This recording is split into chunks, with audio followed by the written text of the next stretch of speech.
शिक्षक आणि विद्यार्थ्यांच्या नात्याला काळीमा फासणारी धक्कादायक घटना नाशिकमध्ये समोर आली आहे.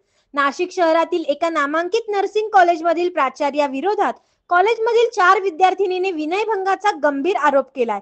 या प्रकरणी भद्रकाली पोलीस ठाण्यात बाल लैंगिक अत्याचार कायदे अंतर्गत गुन्हा दाखल करण्यात आलाय.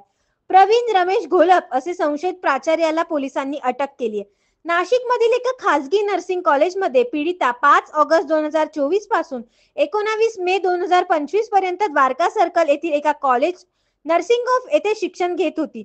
या काळात प्राचार्य प्रवीण घोलप यांनी वारंवार पीडितेस त्रास देत शारीरिक संबंधांची मागणी केली.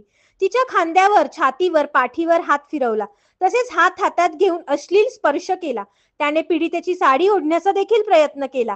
अश्लील नजरेने पाहून तिचा विनयभंग केला असा आरोप तक्रारीत करण्यात आलाय.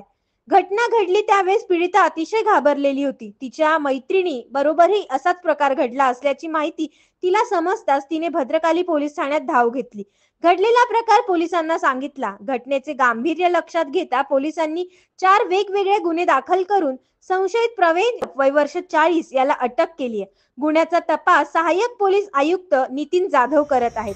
काल संध्याकाळी भद्रकाली पोलीस स्टेशनमध्ये एका नर्सिंग कॉलेजमध्ये काही विद्यार्थिनीसोबत गैरप्रकार घडल्याची तक्रार आम्हाला प्राप्त होती. त्या तक्रारीच्या अनुषंगानं तात्काळ दखल घेऊन त्या संबंधित कंप्लेनंट्सकडून आपण 4 वेगवेगळे गुन्हे दाखल केलेले आहेत. त्या गुन्ह्यामधील आरोपीत हे सदर संस्थेचे प्रिन्सिपल आहेत आणि घटनेचं गांभीर्य ओळखून त्यांना तात्काळ अटक करण्यात आली. कोर्टासमोर त्यांना प्रोड्यूस करण्यात आलं.